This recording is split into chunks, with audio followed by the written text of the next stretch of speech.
On Ilia Topuria vacating the featherweight title and coming up to lightweight. Do you think he's built for lightweight? Yeah, I think he's a fighter, especially with the confidence that he has right now with those wins over Max and Volkanovski. I think, confidence is the biggest factor when you step in there. You have to believe. Dana White waited until millions were watching the Cowboys-Chiefs game, and then the UFC 324 main event is officially locked in, and nobody expected this matchup. But while fans were still trying to process that announcement, Khamzat Chimaev jumped back into the spotlight with a message of his own, one that left the entire division guessing what he's planning next. Some say it's a warning, others say it's a stall tactic. Whatever it is, it changes the timeline for everyone around him. And then out of nowhere, Ilia Topuria revealed something far heavier, something personal, something that stops all the trash talk and speculation cold. Before we dive in, hit that subscribe button to join MMA Desk, your home for fast, real, no-nonsense fight news. Now, Dana didn't use a press conference, a UFC embedded, or even a classic Instagram post for this one. He waited until the middle of one of the biggest games of the year, Cowboys versus Plath. Chiefs, when millions of casual fans had their eyes glued to the screen. Then, during halftime, he dropped it. English, yeah? Hey, Speak English. you want to talk to me like the man-to-man? You said something about me. I went to your country. I slap your face. I get at the waist and win. I walk like a king in your Are street. you talking English? And what there? you did? What you Is that did, man. English? Yeah, of course I Speak do. English for the people. Shut up. The screen flashes, the UFC logo hits, and suddenly we see a hype reel that looks different from the usual promos. In the middle of it, the words appear UFC 324. Then we see two faces that almost no one thought would be across from each other for a belt this soon. Justin Gaethje, Paddy the Baddy Pimblett, interim lightweight title on the line. At first people thought it was a joke or some kind of fantasy matchup edit, but it was real. It was the main event. Right there on national TV, Dana made it official, using the NFL spotlight to send a message. The lightweight division is about to get wild, and rankings or deserving status will not protect anyone from unexpected matchmaking.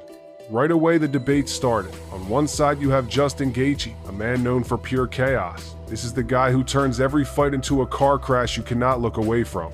He's fought the best, bled with the best, and has been one step away from undisputed gold more than once. Fight of the night, as you said, you probably could have written the check beforehand. Both those guys went to the hospital. We sent them to the hospital because that's what we do. I didn't want Chandler to do any media, talk to anybody. I just wanted him to get straight in an ambulance to go to the hospital. On the other side, you have Paddy Pimblett, a fighter many people still see as untested at the highest level. Some fans say he hasn't beaten a true top 5 guy yet. Others say his star power is enough to carry a pay-per-view by itself.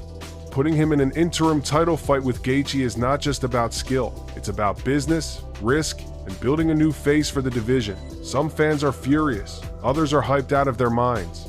Either way, everyone is talking about it, and that's exactly what Dana and the UFC want when they build a main event like this.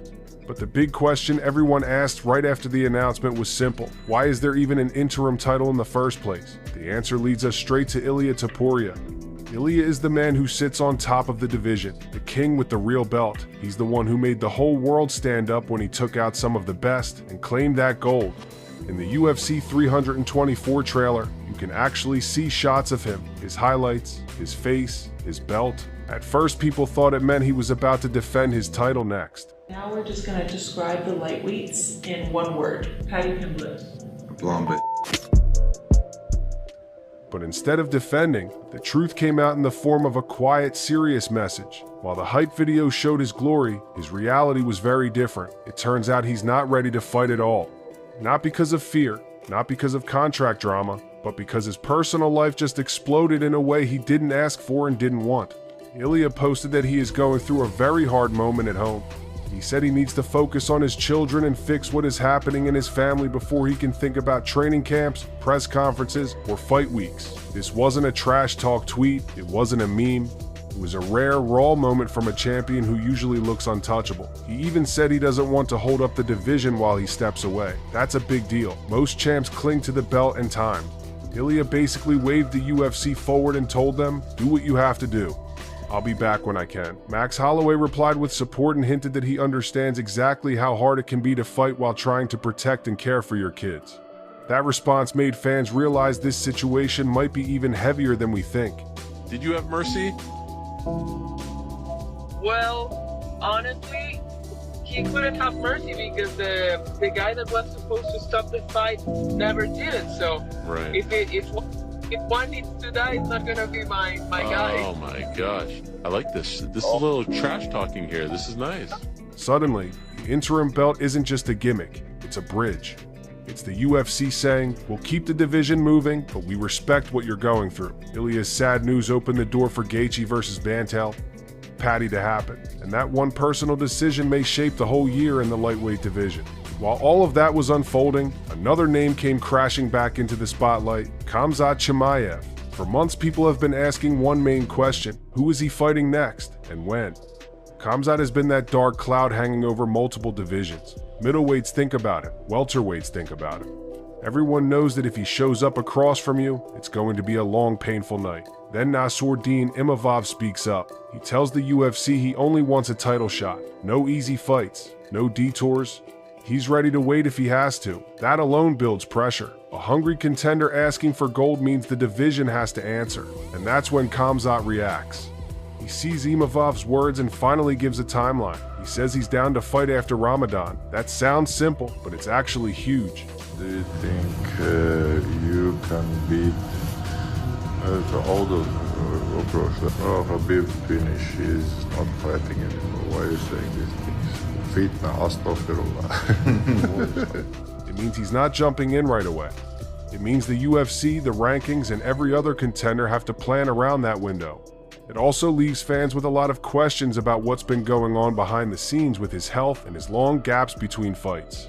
The way Khamzat phrased it was like a challenge and a warning at the same time. He told Imavov that he has time to work on his wrestling before they meet. Coming from Khamzat, that's not just advice.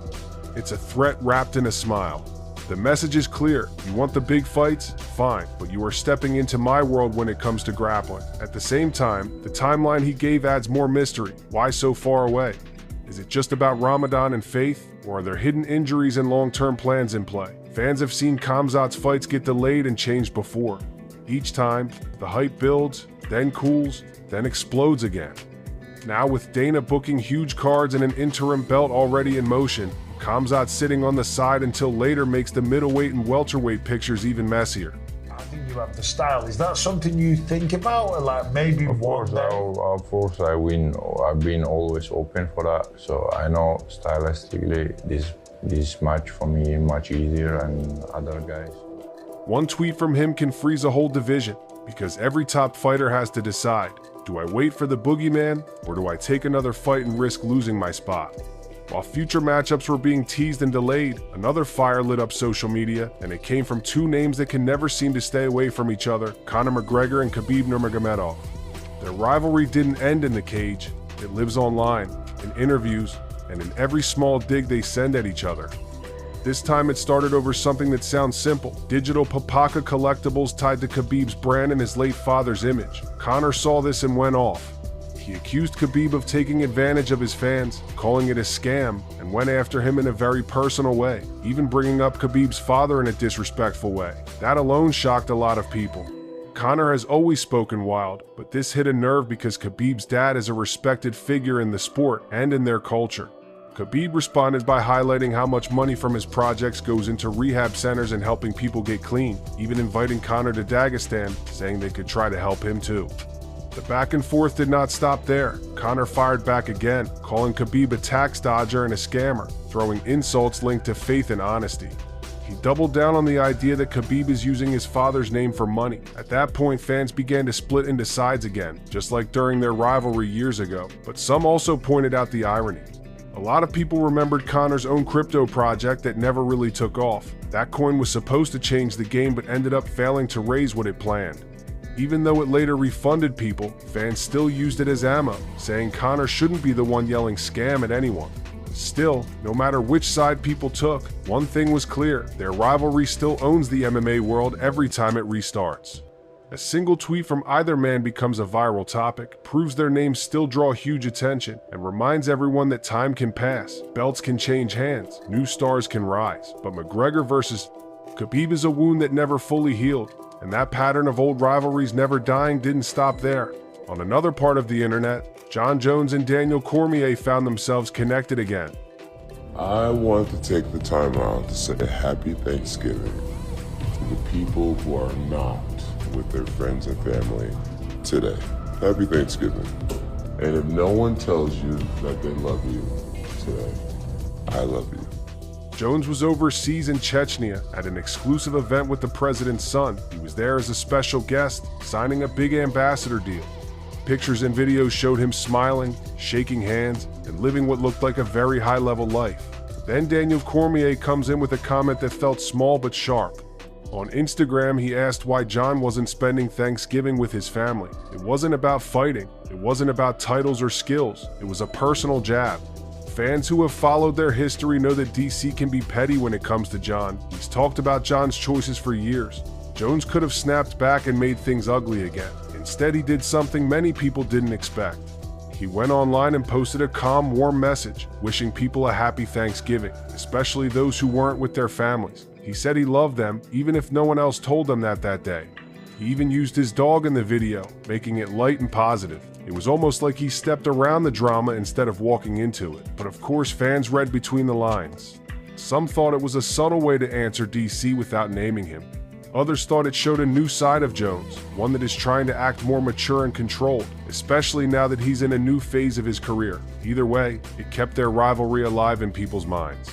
They're not throwing punches in the cage anymore, but their names still clash in comment sections, podcasts, and highlight clips, keeping that story running in the background of everything else that happens in the sport. Away from all the big-name drama at the top, the rest of the UFC world was also moving fast. One fighter found himself cut from the roster after turning down a short-notice fight for UFC 324. His manager said he was injured after his last match and could not safely compete so soon, but the UFC still decided to let him go. That sent a clear message. This is a business, and if you say no at the wrong time, there is always someone else ready to step in. On the other hand, Chris Barnett, a fan favorite known for his wild spinning attacks and big personality, didn't stay on the sidelines for long after his own release. He signed with Karate Combat and got a new fight lined up fast. His move showed that even if the UFC door closes, there are other promotions waiting with open arms, especially if you are exciting and loved by fans. Then there was the strange case of Muhammad Mokaev showing up as active on the roster page again, sparking rumors that he might be coming back sooner than expected, even though it might have just been a website error. But it wasn't all cuts and confusion. There were moments that warmed fans' hearts too. Dustin Poirier and his wife welcomed a baby boy into the world. He shared the news online, and fans rushed to congratulate him, happy to see a good guy in the sport catch a win in his personal life. It reminded everyone that behind the bruises, knockouts, and call-outs, these are real people building real families. Then, in a surprising twist, world-famous soccer star Cristiano Ronaldo popped up again in MMA news. He confirmed that he's now a shareholder in a Spanish MMA promotion called WOW FC. For a global megastar like Ronaldo to put his money and name into MMA means a lot. It shows that the sport is growing, getting more attention and more serious investors. With soccer legends stepping into the fight game from the business side, the line between sports, entertainment, and global branding is getting thinner. Every move like that helps push MMA further into the mainstream. Even with all this noise, one of the biggest questions in MMA today sits on the legacy side of things, the comparison between Islam Makhachev and Khabib Nurmagomedov. Islam has now done something Khabib never did, by grabbing gold in 2 divisions. He has defended his lightweight belt multiple times and climbed into that pound-for-pound best discussion. Some fans say he has already passed Khabib in terms of achievements, but people like Tyron Woodley see it differently. Woodley said that Islam is still in Khabib's shadow, and that when he hears Islam's name, he still thinks of Khabib first. He pointed out that Islam didn't beat older greats like him or Georges St. Pierre at welterweight.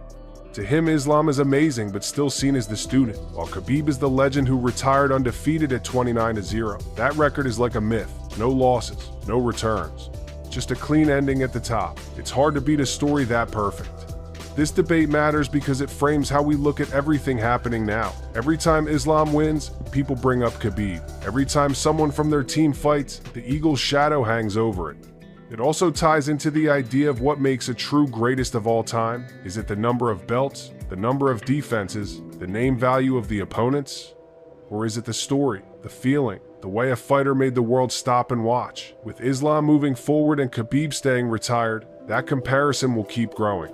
And while fans argue about lists and rankings, the fighters themselves keep training, cutting weight, and walking into the cage, trying to write chapters that will live long after they're done. Put all of this together and you can feel how wild the next year in MMA is going to be. You've got Dana White using NFL games as a stage to announce surprise main events.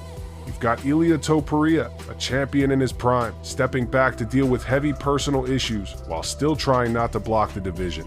You've got an interim belt on the line between a human wrecking ball in Gaethje and a polarizing star in Paddy Pimblett. You've got Khamzat Chimaev sitting in the shadows, promising to come back after Ramadan and possibly wreck someone's title dreams. Old rivalries like McGregor versus Khabib and Jones versus after Khamzat Chimaev. Cormier still flare up online, keeping the past alive while the future forms in front of us. Fighters are getting cut, signed, and reshuffled. Soccer icons are buying parts of MMA promotions. New babies are born into famous fight families. And over everything, the debate about who really sits on the throne of legacy. Guys like Khabib, Islam, John, and others only gets louder. All of these stories are not happening in separate boxes. They are linked. Ilia's break from the cage gives us Gaethje versus Paddy. Khamzat's delay changes Imavov's path. Every tweet from Conor or Khabib still shapes how fans feel about the sport. Every comment from DC or John keeps their rivalry alive in people's minds. The business moves behind the scenes, from roster cuts to new deals, shape who we see on main cards in the first place. That's what makes MMA so addictive. It's not just fights. It's a living, breathing story where one announcement on a random night can rewrite months of plans. And right now, with UFC 324 on the way, Khamzat plotting his return, and Ilia trying to fix his life outside the cage, it feels like we're standing right at the edge of a year that could change careers forever. When you look at everything unfolding right now, it's clear the MMA world isn't slowing down for anyone. One champion steps away for personal reasons, and suddenly the entire weight of a division shifts onto two unexpected contenders. One contender sends a single message about returning after Ramadan, and the rest of the rankings have to rethink every move they plan for the next 6 months. One halftime announcement in the middle of an NFL game sends shockwaves through the sport and gives us a main event nobody saw coming. Add in the personal battles outside the cage, the online rivalries that refuse to die, the old champions taking shots at each other, and the sudden business moves from some of the biggest names in sports, and you get a picture of a fight world that never sits still for even 1 minute. And that's exactly why fans stay hooked. You never know when a champion will step back, when a star will return, when a new rivalry will explode, or when a last-minute fight announcement will flip everything we thought we knew. The stories behind the scenes matter just as much as the battles inside the cage. They shape careers, they build legends, and they give the sport that wild, unpredictable energy that keeps us watching, talking, and arguing long after each event ends. So as we head into a new year filled with title fights, personal battles, surprise announcements, and rising stars trying to grab their moment, one thing is certain, this next chapter of MMA is going to be one of the most chaotic and exciting we've seen in a long time. And the only way to keep up with all of it is to stay locked in, because the updates aren't slowing down and the shocks aren't stopping anytime soon. If you want every twist, every announcement, and every breaking story right when it drops, make sure you hit that subscribe button and join us here at MMA Desk, where real fight fans stay ahead of the news.